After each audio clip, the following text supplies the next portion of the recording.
Hablemos ahora de infecciones urinarias. Para ello vamos a definir lo que es la infección urinaria y vamos a hacer todas las definiciones de las connotaciones relacionadas a esta patología.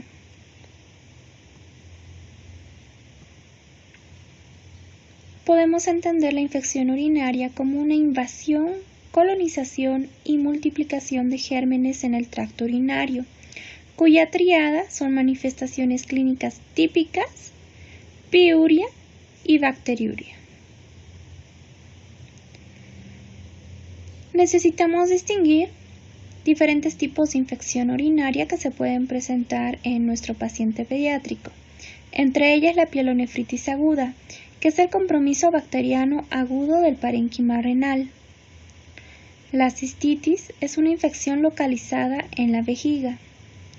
La bacteriuria sintomática es la presencia de un recuento significativo de bacterias en la orina en ausencia de signos o síntomas clínicos. La uretritis o abacteriuria sintomática se caracteriza por existir sintomatología compatible con infección urinaria, pero que no es posible demostrar la presencia de bacterias. La infección del tracto urinario recurrente corresponde a 2 o más episodios de infección del tracto urinario alta o itus altas más una itus baja o 3 itus bajas en un semestre o 3 o más en un periodo de un año. La infección del tracto urinario persistente se debe a la presencia del mismo germen en urocultivo luego de concluido el tratamiento. La ITU como recaída es cuando el episodio de infección del tracto urinario corresponde al mismo germen a 6 semanas de concluido el tratamiento. La ITU complicada se acompaña de anomalías estructurales funcionales, la presencia de cuerpos extraños permanentes o procesos comórbidos.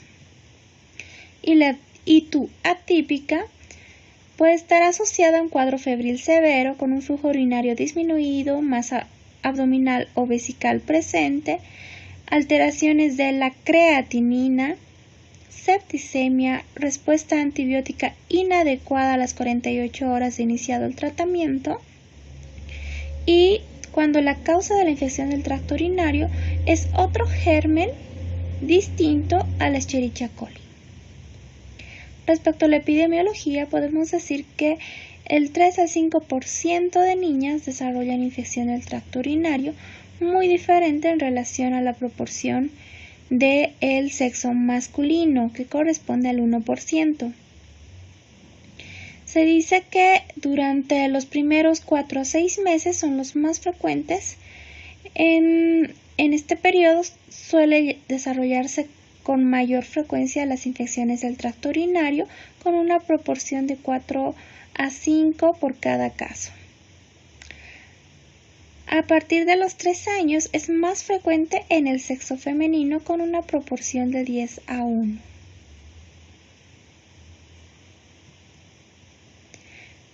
Respecto a la etiología, el germen más frecuente como causa de infección del tracto urinario es la Escherichia coli del 75 al 90%, y entre otros gérmenes poco frecuentes se encuentra la Klebsiella del 1 a 8%, el Proteus de 0.5 a 6%, el Enterobacter de 0.5 a 6%, la Pseudomonas aeruginosa del 1 al 2%, el Enterococo del 3 al 8% y el Estafilococo del 2 a 5%. Respecto a las vías de infección, tenemos la ascendente como vía más frecuente, la hemática y la linfática.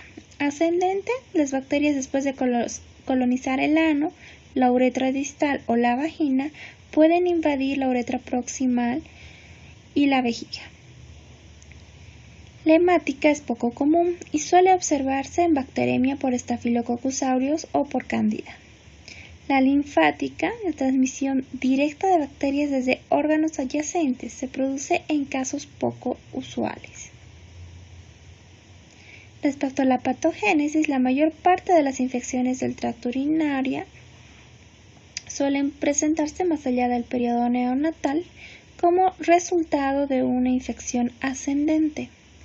La colonización de la zona periuretral por patógenos entéricos uropatógenos es el principal paso en el desarrollo de una infección urinaria. Los patógenos se unen a la superficie de las células uroepiteliales a través de receptores glicosfingolípidos. Estos receptores desencadenan una respuesta de citoquinas que generan una respuesta inflamatoria local. Los factores de virulencia mejor estudiados son los de la Escherichia coli, conocidos como pili, que son apéndices en la superficie celular bacteriana. Las bacterias que poseen pili se adhieren al epitelio de la vejiga con eficacia y ascienden en el riñón, incluso en niños sin reflujo vesicoureteral. Respecto a la clínica, podemos distinguir diferentes manifestaciones de acuerdo al grupo etario.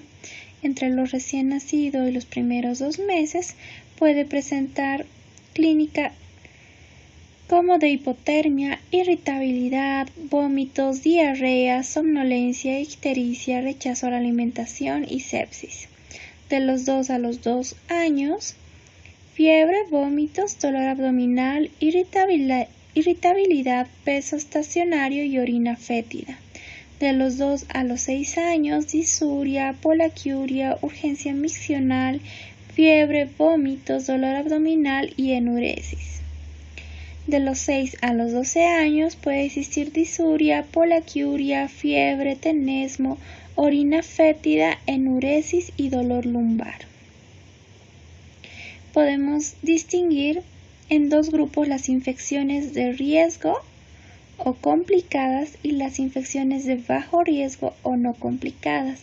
Las infecciones de riesgo o complicadas corresponden a las infecciones del tracto urinario alta con fiebre mayor a 38.5 grados, la edad de menor de 2 años con mal estado general o un aspecto tóxico, en presencia de deshidratación o un antecedente recidivante con resistencia al tratamiento o asociado a una nefrouropatía.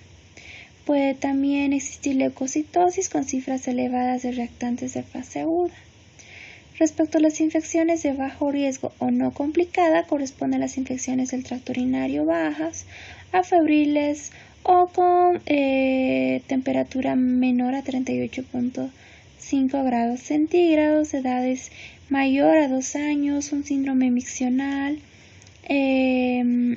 la presencia de un buen estado general, el niño se encuentra hidratado y no presenta antecedentes de nefrouropatía significativa ni de infecciones urinarias a repetición.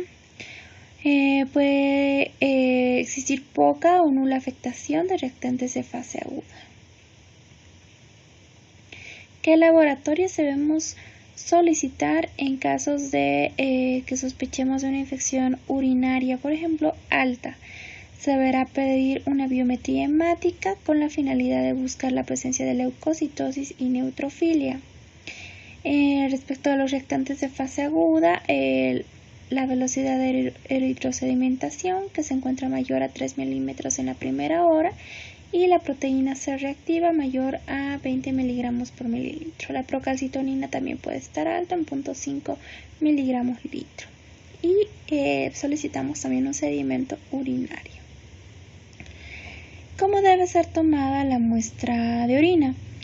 La toma de muestra puede corresponder a un chorro intermedio, esto generalmente en niños continentes. La bolsa recolectora por lo general se lo puede tomar de rutina en niños no continentes y cuando no se trata de una urgencia. La micción limpia, lo mismo en niños no continentes y que no sea una urgencia.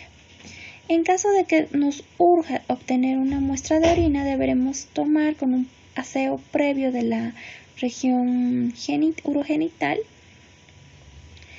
una muestra por cateterismo vesical, y eso está indicado en niños no continentes y de urgencia, como habíamos mencionado. La punción suprapúbica cada vez se ha vuelto un procedimiento menos frecuente debido a ser un procedimiento bastante invasivo. Solo en casos de urgencia o en niños no continentes menores a un año donde no se pueda obtener la muestra urinaria por los métodos anteriormente citados, se deberá recurrir. ¿Cuáles son las ventajas de los diferentes métodos de recolección de orina en niños no continentes? Bueno, en la punción suprapúbica la ventaja es que es el más exacto. En el catéter vesical es muy exacto al igual. Y la bolsa recolectora es sencillo, es no invasivo. Pero pues ahorita vamos a mencionar qué desventajas tiene. La punción suprapúbica, la desventaja es que, como les decía, es muy invasivo, se necesita experiencia para realizar este procedimiento y pues el éxito es variable.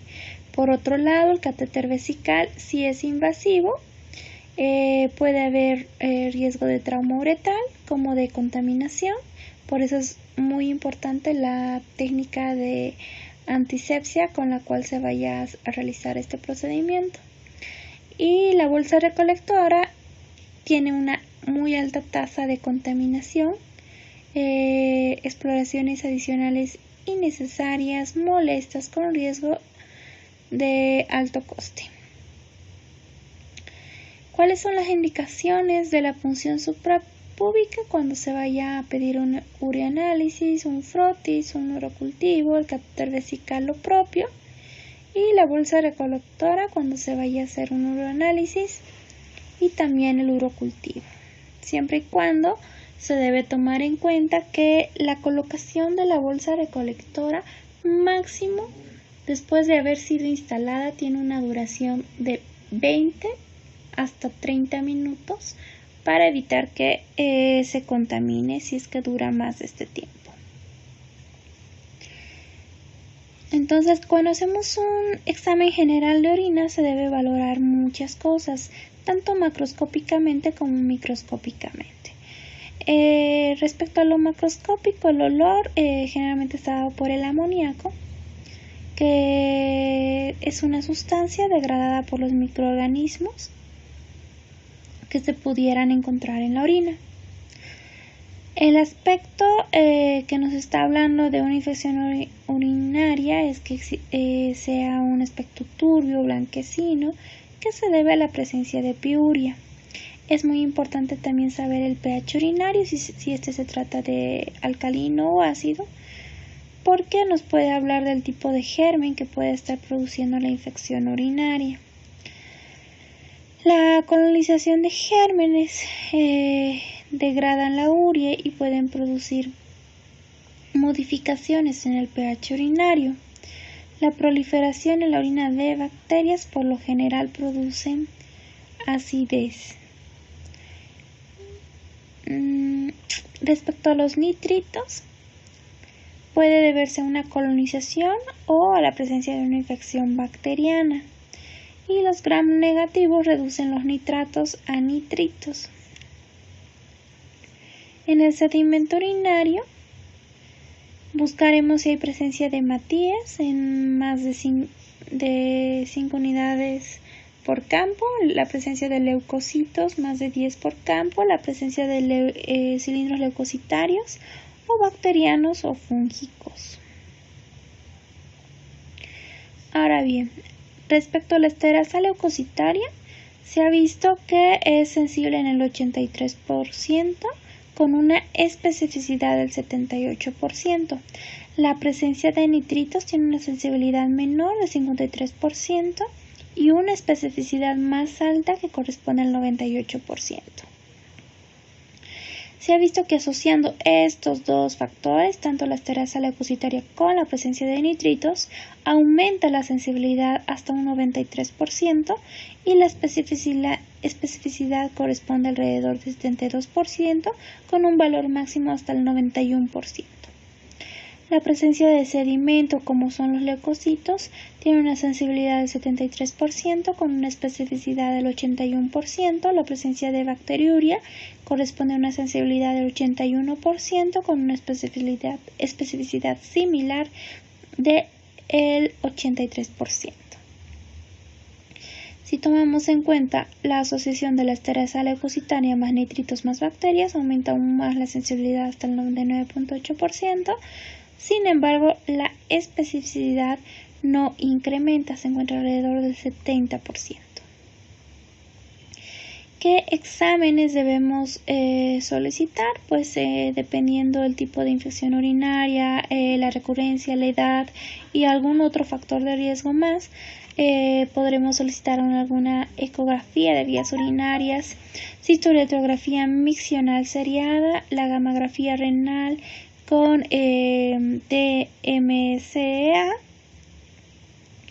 que no es más que el ácido dimercaptosuccínico. Y también podremos solicitar tomografía computarizada.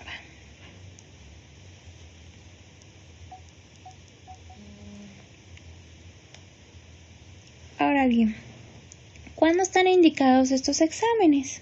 En los niños menores de 6 meses podemos solicitar una ecografía precoz cuando sospechemos de una infección del tracto urinario recurrente, o en caso de una buena respuesta podremos hacer una ecografía ya diferida. Ahora bien, la gammagrafía renal con ácido dimercaptosuccínico está indicada en los casos de infección del tracto urinario grave o en ictus recurrente, y dependiendo la respuesta, pues la evaluación que se vaya a hacer se determinará realizar este estudio. La prueba de la cistouretrografía miccional seriada está indicada en casos igual de infección del tracto urinario grave o atípico, o en casos de infección del tracto urinario recurrente. En los niños de 6 meses hasta los 2 años, que aproximadamente es la edad donde alcanzan un mayor control de esfínteres, estará indicada la ecografía precoz en casos de ictus graves o atípicas. La ecografía se puede diferir en caso de infecciones del tracto urinario recurrente. La gammagrafía estará indicada en la ictus grave o atípica y en la ictus recurrente, y el CUMS dependiendo de la valoración que se vaya a hacer de la presentación. Ya en niños mayores de 2 años, la ecografía precoz está indicada igual en la ictus grave o atípica. La diferida está indicada en la ictus recurrente, la gammagrafía solo en ictus recurrentes, y la CUMS pues no está indicada, generalmente es selectiva dependiendo del tipo de presentación que tenga el paciente. Para el diagnóstico deberemos tomar en cuenta la clínica, los laboratorios, entre ellos la biometría hemática, reactante de fase agudo y el examen general de orina, y también se deberá tomar en cuenta los factores de riesgo, como ser la edad, que generalmente es más frecuente en el sexo masculino en menores de 6 meses, y ya después de los 6 meses va cambiando la relación, siendo más frecuente hasta el final de la vida, con una mayor proporción en el sexo femenino. Se deberá tomar en cuenta también los hábitos, y fuera de ello también la presencia o ausencia de la constipación.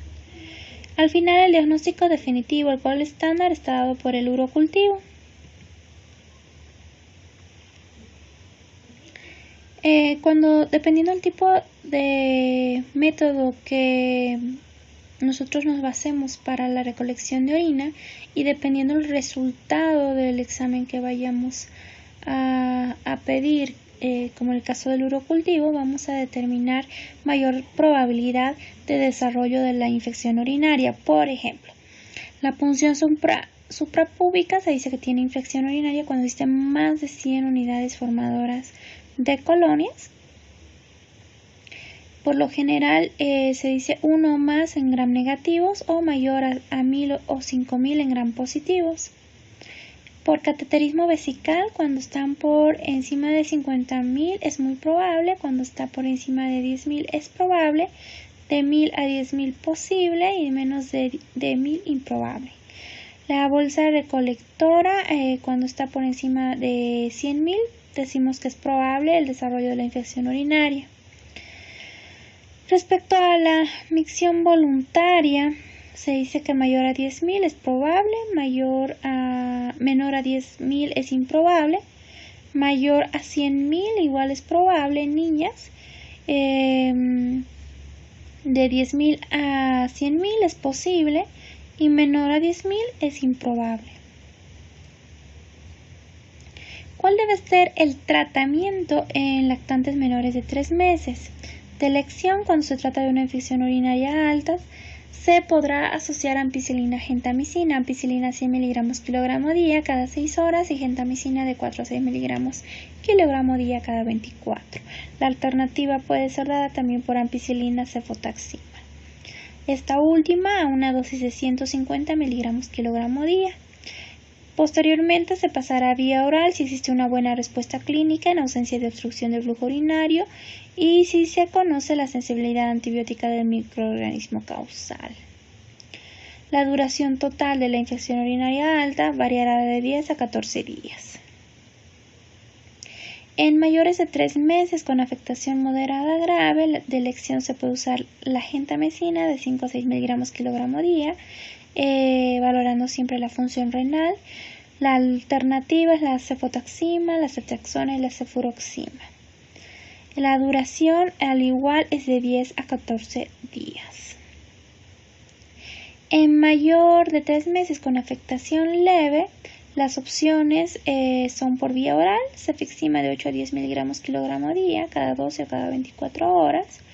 La alternativa cefuroxima a una dosis de 30 mg kilogramo día, cada 8 a 12 horas. Igual el tratamiento puede variar de 7 a 10 días. Entre otros agentes antimicrobianos tenemos la nitrofurantoína, una dosis de 5 a 7 mg kilogramo día dividido en dosis de cada 6, el trimethoprim sulfametoxazol de 6 a 12 mg kilogramo día en dosis cada 12 y la amoxicilina de 20 a 40 mg kilogramo dividido en dosis cada 8 horas. Otra opción también es la amoxicilina ácido clavulánico, que en los últimos años se lo ha propuesto como otra de las medidas de primera elección respecto al tratamiento de vía oral, junto con la cefixima. Respecto a la profilaxis, podemos basarnos en amoxicilina, 10 mg kilogramo peso, la amoxicilina clavulánico a 10 mg kilogramo peso, la cefalexina igual a 10 mg kilo peso, cefadroxilo a 10 mg kilo peso, el cefaclor a 10 mg kilogramo peso, el ácido analítico de 10 a 15 mg kilogramo peso, la nitrofurantoína de 1 a 2 mg kilogramo peso, el trimethoprim sulfametoxazol de 1 a 3 mg kilogramo de trimethoprim son las dosis propuestas. Eso sería todo respecto a este tema.